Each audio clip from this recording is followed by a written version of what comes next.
Story appears ordinary till you see the core side of it. And what you're looking for is the story behind the news. We bring it to you from Lagos, the commercial capital of Nigeria. Giving you all sides and political stories round the clock. Every detail from the start line to the final whistle. CoreTV News, expanding your view.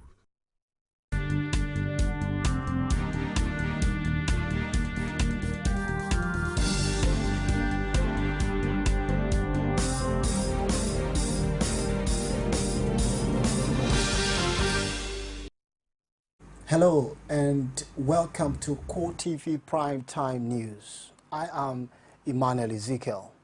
In our major story, President Goodluck Jonathan fires Inspector General Police Suleiman Abba, appoints Sunday Arase acting head.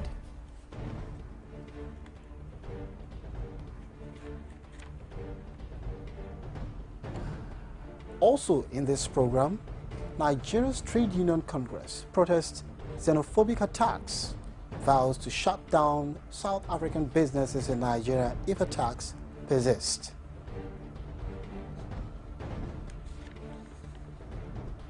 Ghana's President and ECOWAS Chairman John Mahama visits President Jonathan, meets Buhari.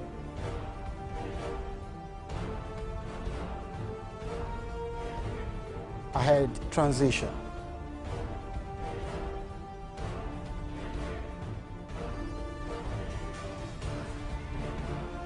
And outside Nigeria, former Egyptian President Mohamed Morsi bags 20 years jail term.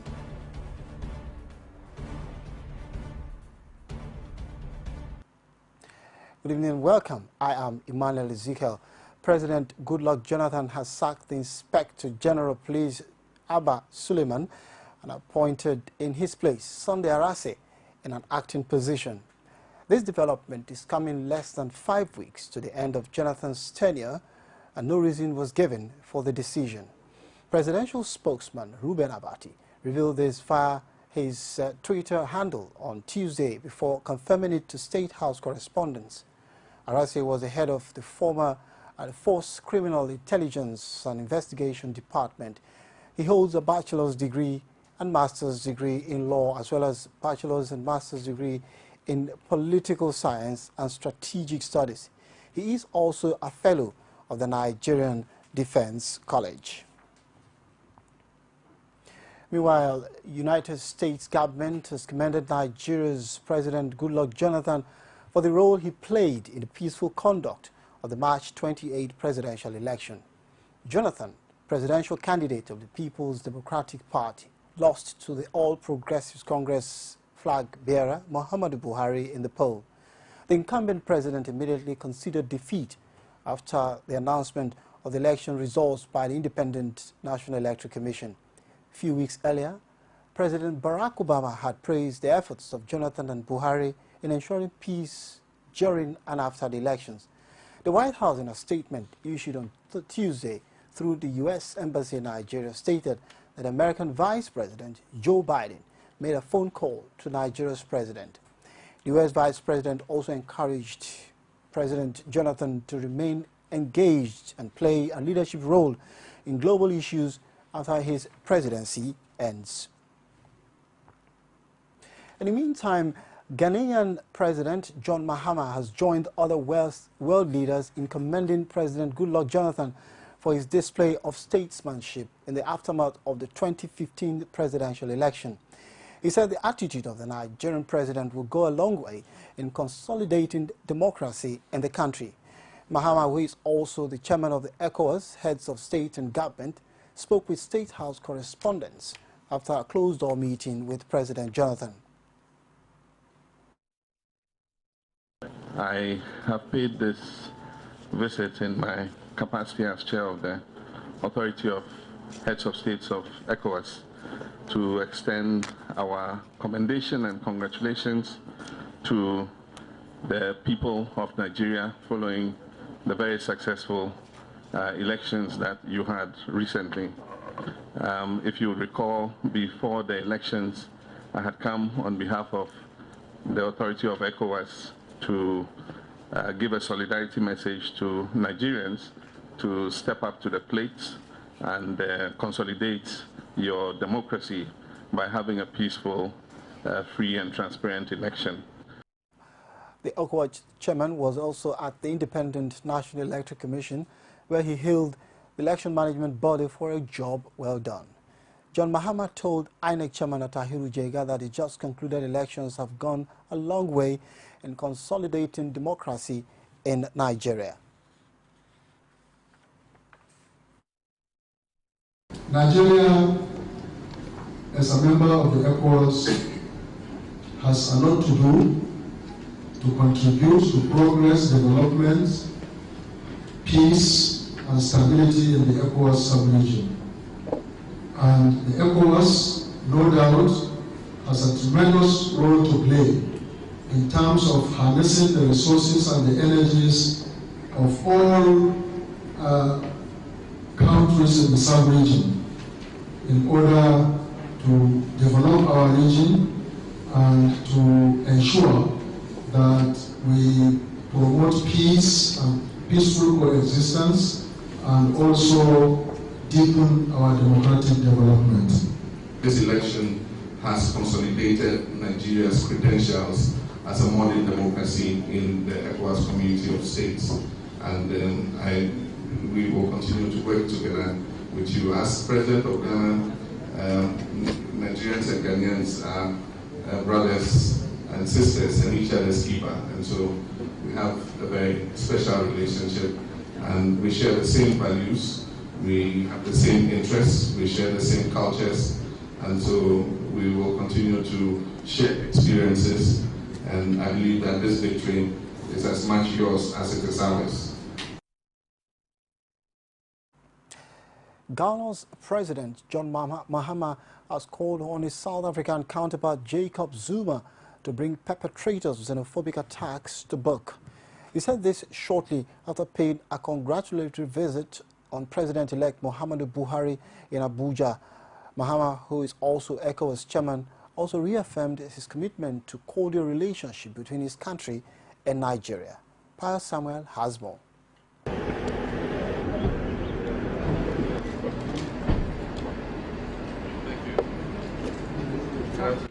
This is Defense House, the complex where Nigeria's president-elect traditionally operates from, ahead of Inauguration Day ceremonies. And it is here incoming President Muhammadu Buhari is receiving the Ghanaian president, his first guest at the fortified building. Mahama, who is also the ECOWAS chairman, was emphatic on the peaceful nature of Nigeria's elections, which he says championed a new course for Africa's democracy. In congratulating the president-elect, the Ghanaian leader maintained that the real winners of the polls were Nigerians. I'm here to congratulate him on his election on behalf of all the heads of states of the sub-region. Earlier this morning, I called on President Jonathan and also commended him for the maturity and statesmanship that he had shown in terms of conceding before the tally was done and calling President-elect Buhari to congratulate him. I think that Nigeria has shown a very good example for our sub-region that democracy and good governance have found a firm root in the ECOWAS. The visit also provided an opportunity for the ECOWAS chairman to speak on the xenophobic attacks in South Africa. He recalled how Africans, especially Nigerians, fought against apartheid and urged President Zuma to ensure it doesn't happen again. It is regrettable that the same people who fought against apartheid, are being attacked in this way. The pictures we've seen are very horrible. As ECOWAS, we've issued a statement condemning what is happening. The unfortunate thing is this is not the first time. It keeps flaring up. And so while we're condemning this incident, we must work with the South African government to ensure that this doesn't happen again. The ECOWAS chairman also noted that as Africa's largest economy, Nigeria has a tax in its hand in the face of dwindling oil prices. President Mahama solicited support for the incoming government, which he is convinced will build on the successes of the Jonathan administration. Pius Samuel, CoreTV News, Abuja. In the meantime, President-elect Muhammadu Buhari says he will restore the dignity of law enforcement agencies in the war against insurgency. He wondered why the military, which was once regarded as Africa's best, could have problems dislodging Boko Haram insurgents. Buhari, however, promised to overhaul the system and restore the lost glory of the security agencies in the country.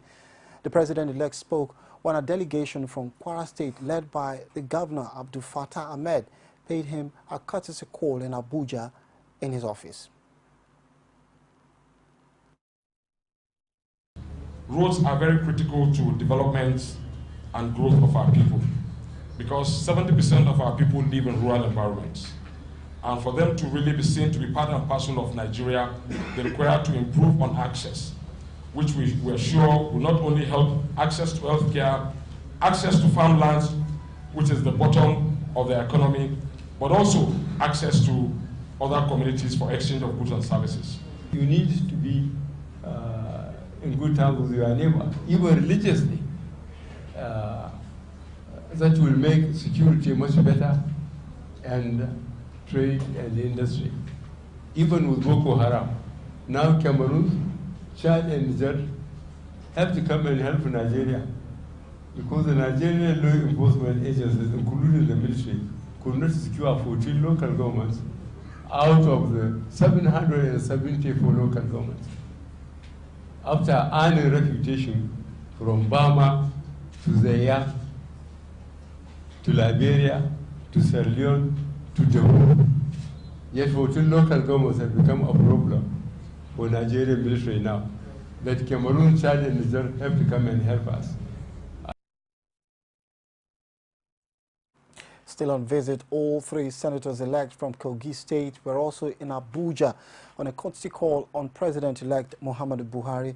Speaking at a session with them, the President-elect urged them to deliver on the promises they made on the campaign trail. The senators-elect were led to the APC presidential campaign office by former Kogi State Governor Abubakar Audu.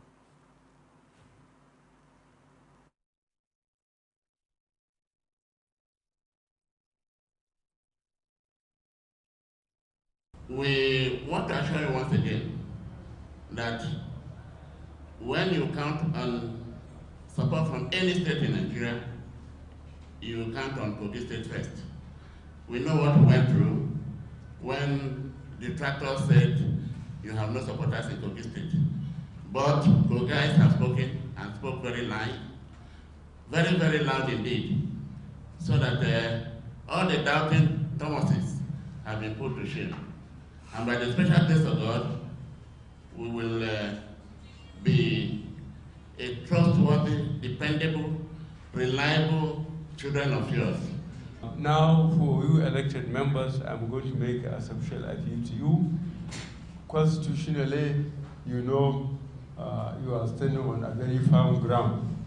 What I'm asking of you is to please try and work with your colleagues across the country to make sure that the unprecedented gain we have, we maintain it and sustain it for the benefit of our country.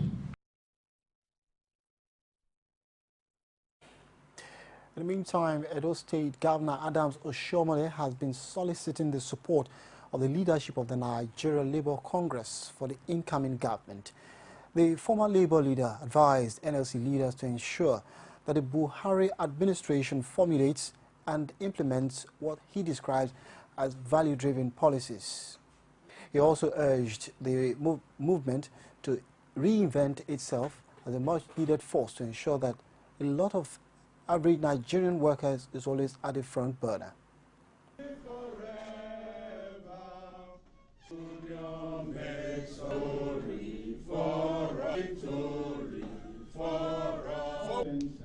Nigerian Labour Congress. I agree with you that in every society, every group of people that seek for power. I need to encourage this next coming government to revisit Nigeria industrial policy. There has to be some coherence in our policy such that the textile industry, my own industry, can come back.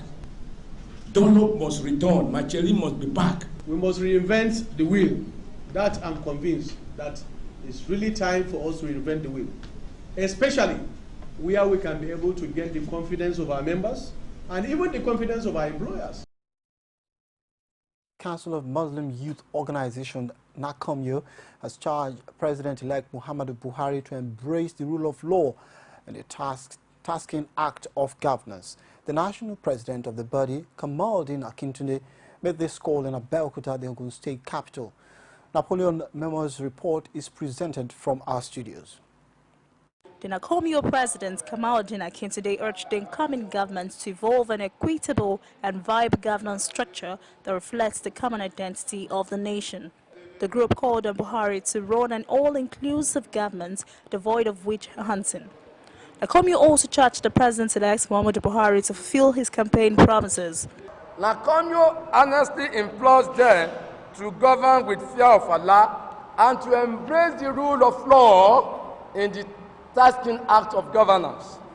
No doubt, Nigeria is again on the threshold of history and development as she attempts to consolidate democratic governance. The group also advocates for a 25% affirmative action for the youth. Call on all political office holders to obey all righteousness by fulfilling their campaign promises in order to justify the confidence reposed in them and as a way of building trust into the political system.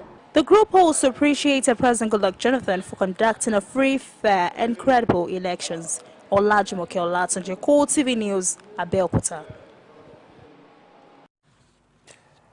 Edo State Resident Electoral Commissioner Mike Igini says, with the advent of card readers in Nigeria elections, staggered elections remains the panacea to minimize the incidences of human interference which trailed just concluded general elections.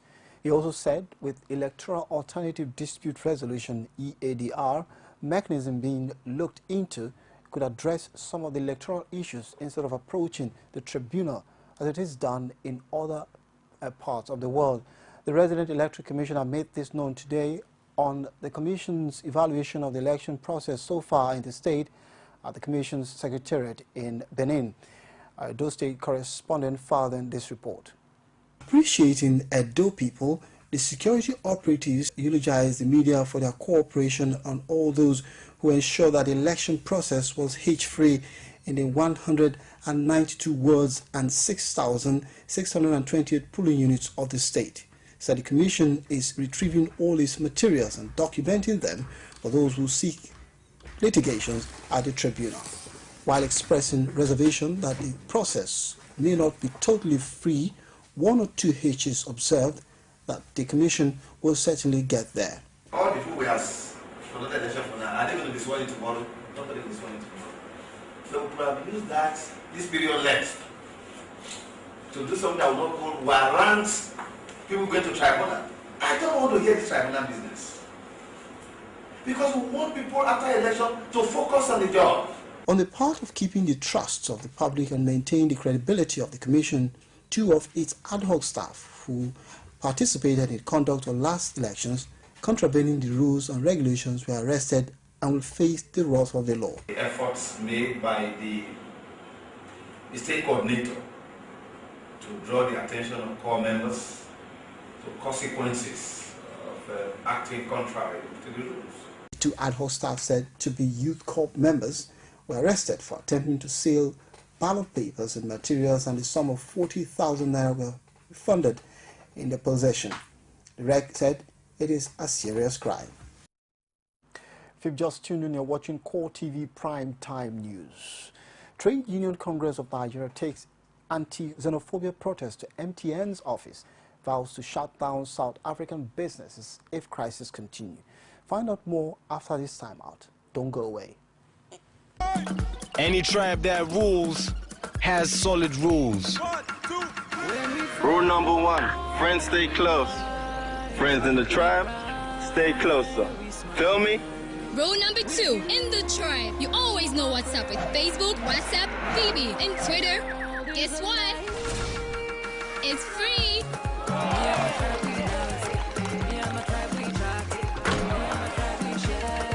Rule number 3, there are no rules with SMS. It's endless. Yes, boss. Rule number 4, enjoy very long conversations with that special someone. Enjoy endless connections to your friends with free calls, free WhatsApp, Twitter, Facebook, and BBM. You also enjoy up to 200% bonus on your recharges to call all networks. Migrate now by dialing *312# and start a live endless connections. Airtel, the smartphone network. You're still watching CoreTV Prime Time News. If you've just joined us, here is a quick reminder of some of our major headlines. President Goodluck Jonathan fires Inspector General Police Suleiman Abba, appoints Sunday Arase acting head.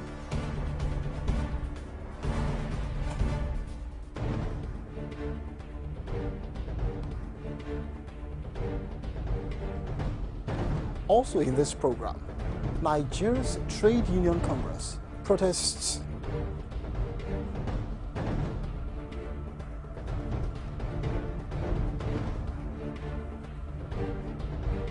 xenophobic attacks, vows to shut down South African businesses in Nigeria if crisis persists.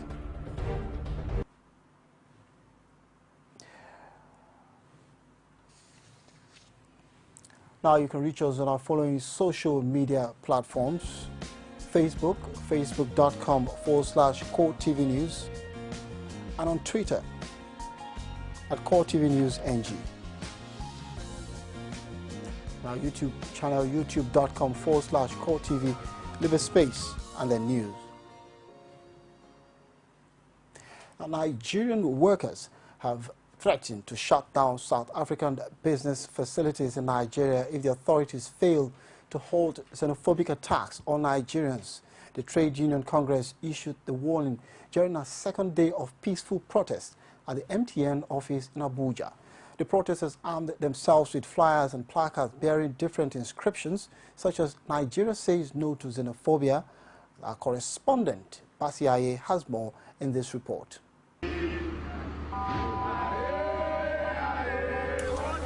This is one of many protests in different Nigerian cities. The protesters are not happy with the xenophobic attacks on foreigners in South Africa. As they march on the streets of the nation's capital, they chant songs condemning attacks on Nigerians and other foreign nationals in South Africa. Security operatives were also on hand to prevent a breakdown of law and order. But on arrival at the MTN office, the trade unionists threatened reprisals if South African authorities failed to stop the attacks. Yes. We have come to tell them we can stop DSTV, yes. We can stop top right, yes. We can stop all their investment in Nigeria, yes. But we will not do it. Yes. Do you know why we will not do it? Because we think better. Do you know why we will not do it? Because we are not violent. Do you know why we will not do it? Because we will not kill our fellow man. And that is why we are taking this opportunity to come to you, to send a message to your people. And on this note, we are sending this warning that despite the fact you have killed a number of Nigerians, despite the fact that we are in pain, despite the fact that we are in agony, we have only come here. We are managing our agony, but we will not be violent. We have come to tell you to stop this killing. Want to send you a message? Go and tell your owners in South Africa that enough is enough. We will not tolerate the killings of Nigerians henceforth. If any Nigerian is further killed or harmed, if any Nigerian property is damaged in South Africa after this protest, we will come and occupy this place permanently. Yes. We will occupy this building permanently. Yes. And we will occupy every other South African investment in Nigeria permanently. Yes. Because we are taking this matter to the last level. We are not going to wait until the government intervene. We are intervening because our brothers have been killed. Right. Our brothers have been deprived of their properties, their legitimate properties. We cannot stand by and what? That's why we came to give you people this warning. Take it back to your masters in South Africa. You cannot kill Nigerians and be selling your recharge card and your telecommunication services here and repatriating the money back to your countries at the expense of Nigeria's development. We will not take it henceforth. the protesters were not allowed access into the company's premises. But a representative of MTN was on hand to respond to the demands of the angry TUC members. We condemn it. We join the people to condemn it. And I tell you that nobody wants to be described in the words and terminology South Africans are being described today. No sensible person like that. That aside, I also want to say that MTN Nigeria employs about 500,000 people on permanent business connections, whatever. All Nigerians, out of which there are only 8 South Africans as we are speaking today. Only 8 South Africans. I don't want to tell you South Africa has no business in MTN Nigeria, has no interest, but I just want you to know that MTN Nigeria is more Nigerian than South Africa. Like other protesters, this group of Nigerians are demanding that the South African government act fast to stop xenophobic attacks.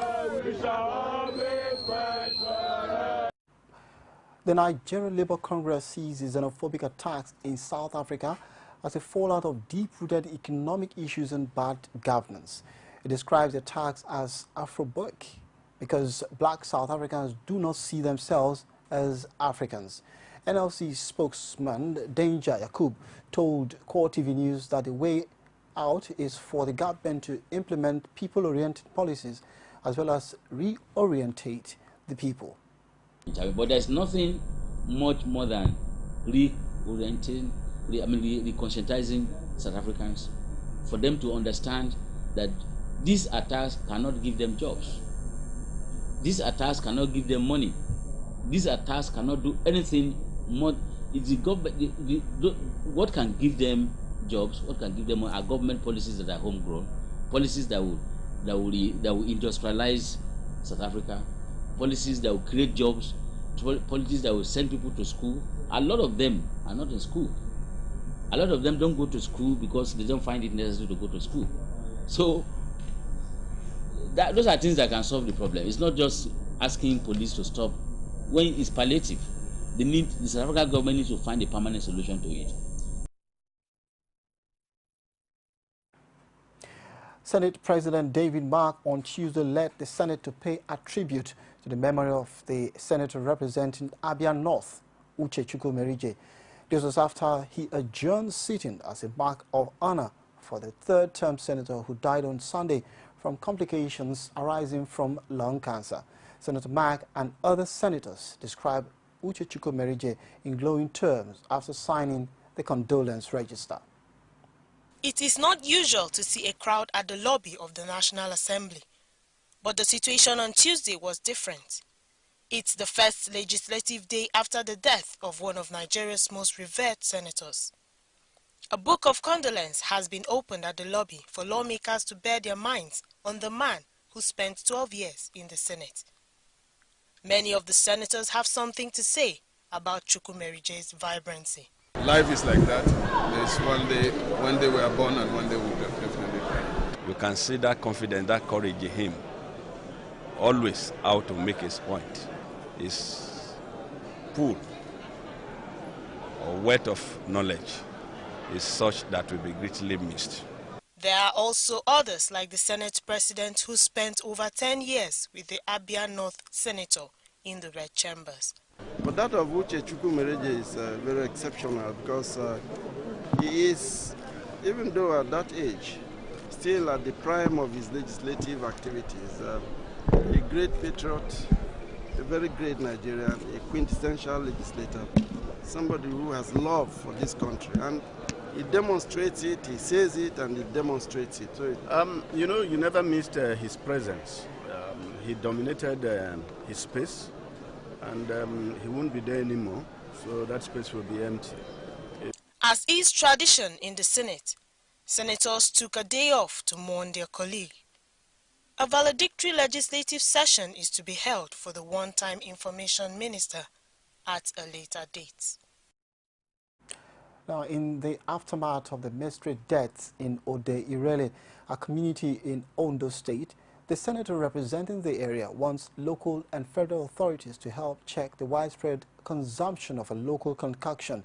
Health authorities say the drink is responsible for the recent death of about 18 people, but community members are blaming the situation on the desecration of her shrine. Senator Boluwaji Kunlere told National Assembly correspondents in Abuja that the local drink had for years been part of the local tradition. He revealed that black soap is one of the components of the drink and wants the people sensitized on the harmful concoction. It goes out to those people that unfortunately lost their lives, and it will continue to serve as a kind of lesson, the way we live our lives. Now, the fight against the ravaging impact of climate change requires a collaborative effort from government and environmental experts to be successful. This was the submission of speakers at the 7th Lagos State Climate Change Summit. Abiola Oluwole reports that the summit focused on how to evolve ways of adaptation against the global challenge. His report is presented from our studios. Globally, climate change poses a big challenge to the survival of the world, and this has been a source of concern to leaders and experts. But in finding a common ground has so far proven elusive. This summit is another platform for stakeholders to devise mitigating adaptation strategy against climate change. Richard Beatsworth set the ball rolling with his paper on climate change governance, challenges and opportunities. He says the collective action among countries of the world will be required to arrest the negative effects of climate change. And all states must cooperate in some form or other with each other if, one, a global solution is to be found to the rise in the Earth's surface temperature, and two, most importantly, if this solution is to be equitable. Governor Babatunde Fashola, who declared the summit open, says the environment plays a crucial role to support human existence, hence the need for proper attention to be given to it. The greater challenge, therefore, is ours to understand how to conserve nature's gift, to adapt to nature's evolution, to mitigate against the hazards of the environment, and to seek for sustainability in all that we do. The British Deputy High Commissioner, Martin Uden, promises the cooperation of his country with Nigeria in the fight against climate change. We hope that Nigeria will be in a position to deliver its own national plan in time for the Paris summit, and we stand ready to assist in any way we can. Excessive carbon emissions, indiscriminate cutting of trees, water, air and land pollution are some of the causes of climate change, which the conference also called for action on. Now, the contribution of veterans in the broadcast industry will go a long way in ensuring the continued development of those still in the industry.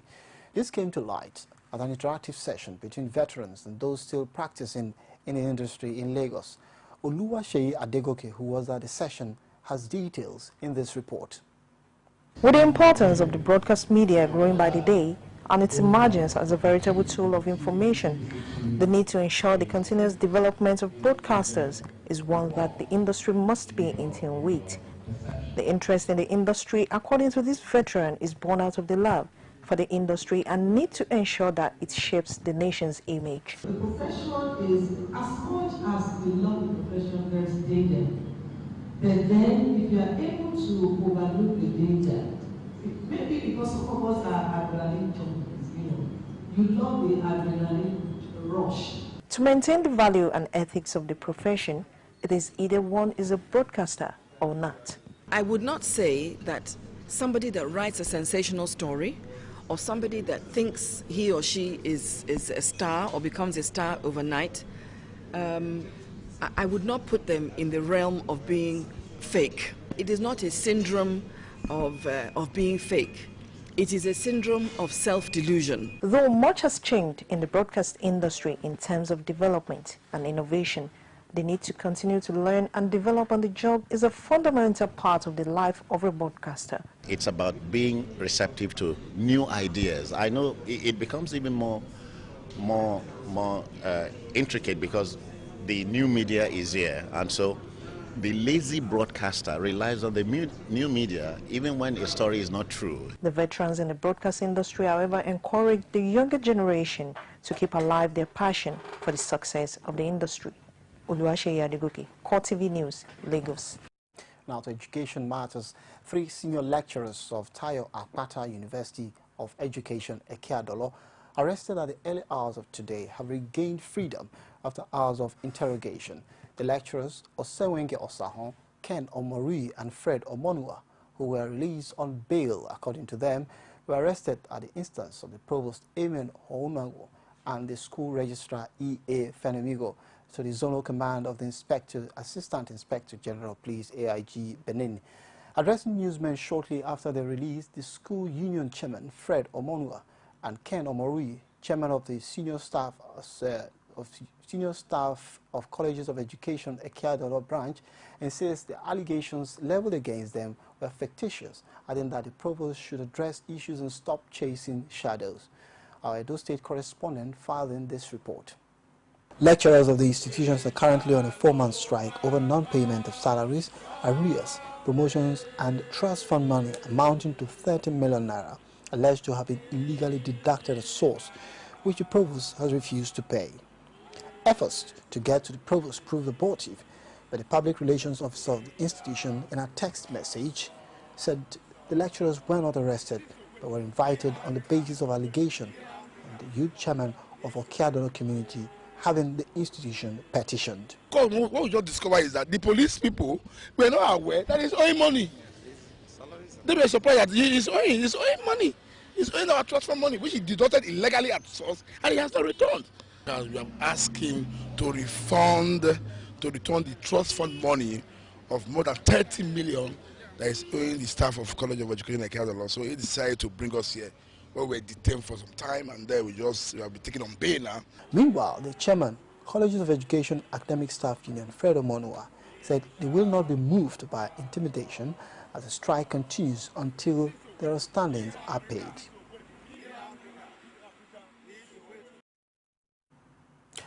The Economic and Financial Crimes Commission has arraigned one Stephen Omaidu before an Abuja High Court on a 2-count charge bordering on theft of over 68 billion naira.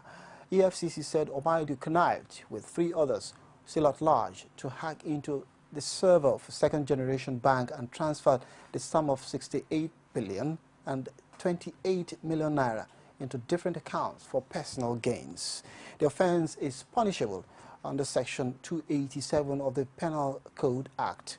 The suspect pleaded not guilty, and defense counsel Gabriel Sanufi pushed for bail pending trial, saying the commission objected to the application on the ground that the accused had failed to honor the terms of an administrative bail earlier granted him. The trial judge, Justice Mohammed Nasir, ordered the accused to be remanded in EFCC custody and adjourned the case to April 28 for ruling on the bail application.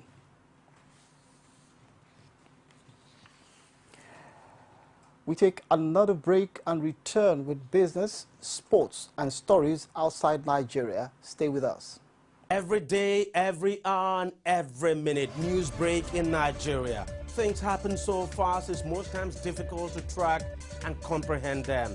But that's what we do right here on Digi360. 2015, would you want to come back again? It's like asking Jesus Christ if he knew he was going to die, will you want to come back as the savior of the world again? We do not just help you track the stories, we break them down, explore all the angles, analyze the issues so that you can fully comprehend the stories and use them to make the right decisions.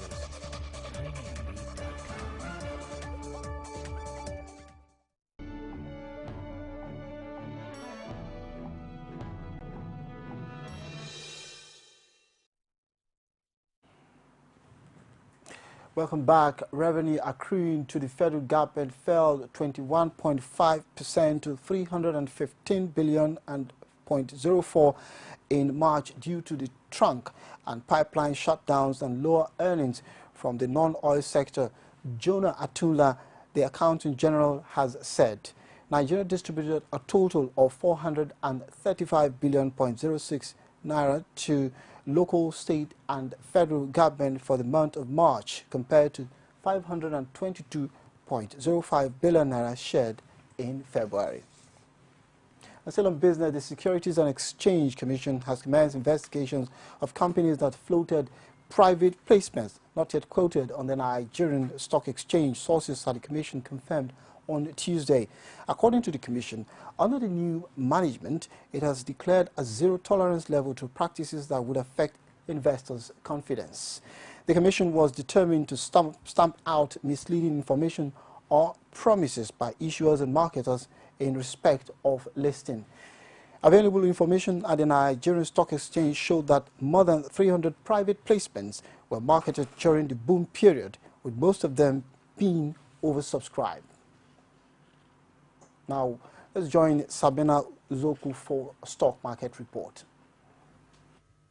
CoreTV News Stock Market Report.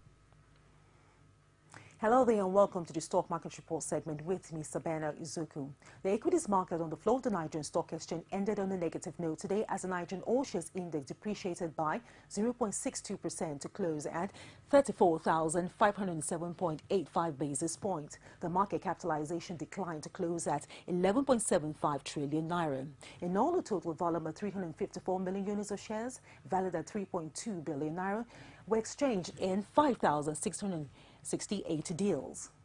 Meanwhile, on the gainer side, Nestle topped the chart, followed by 7-Up, PZ, Flour Mill, and Owando Oil. On the flip side, 40 Oil topped the chart, followed by Guinness, Nigerian Breweries, Cadbury, and Unilever. Meanwhile, First Bank Nigerian Holdings topped the traders chart, followed by United Bank for Africa, Axis Bank, Transco, and Zenith Bank. Just before we wrap up the stock market report, here's currency trade for today.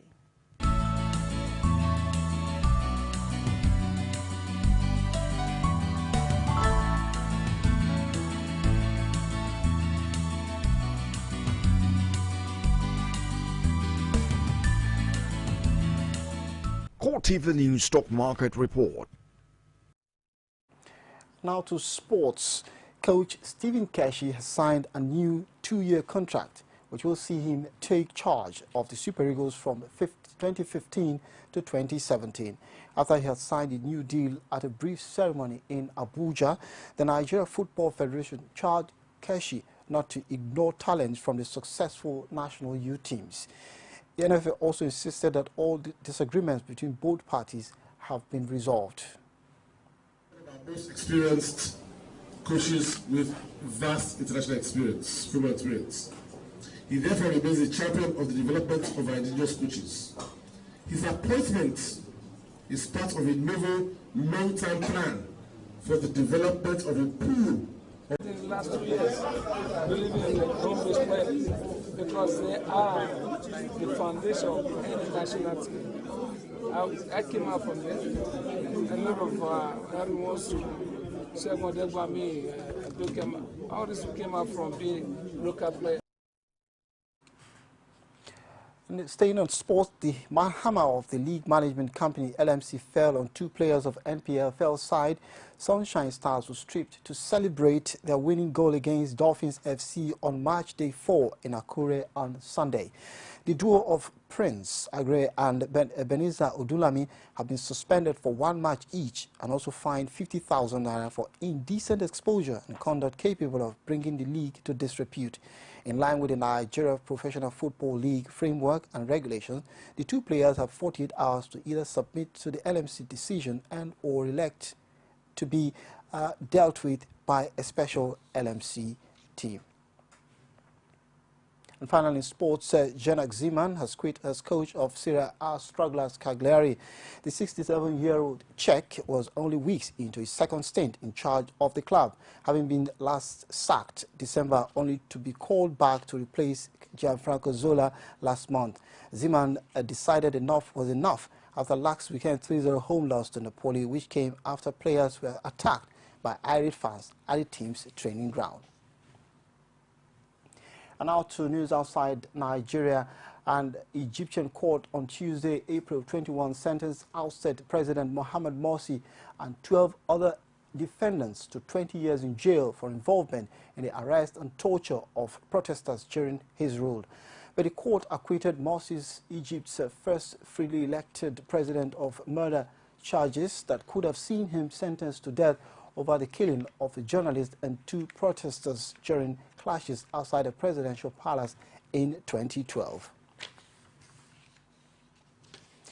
And U.S. Democrat Hillary Clinton on the 2016 presidential campaign trail faced unsettling new accusations of financial conflicts of interest involving her family's philanthropic foundation, including some in a new book. Clinton has spoken only rarely with the media since hitting the campaign trail last week in Iowa, opting instead for small, intimate roundtables at coffee shops, community colleges, and small businesses with just a handful of reporters on hand. Her first campaign rally and speech is expected in May, but Republicans on Monday were seizing on a report that a new book authored by Peter Switzer will detail incriminating findings relating to foreign contributions to the foundations founded by former President Bill Clinton in 2001. Several donations from foreign governments apparently made to the foundation during Hillary Clinton's 2009 to 2013 tenure as Secretary of State are put under the microscope in the book, a copy of which was obtained by the New York Times. Well, we'll take a look at our major stories in this bulletin. President Goodluck Jonathan fires Inspector General Police Suleiman Abba.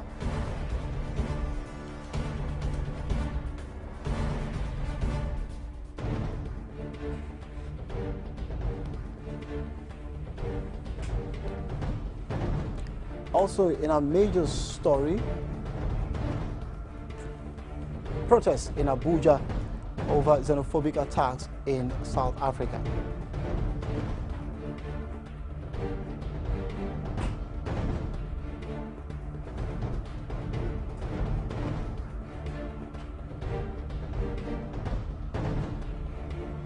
And Ghanaian President and Chairman of ECOWAS, John Mahama, visit President Goodluck Jonathan in Abuja.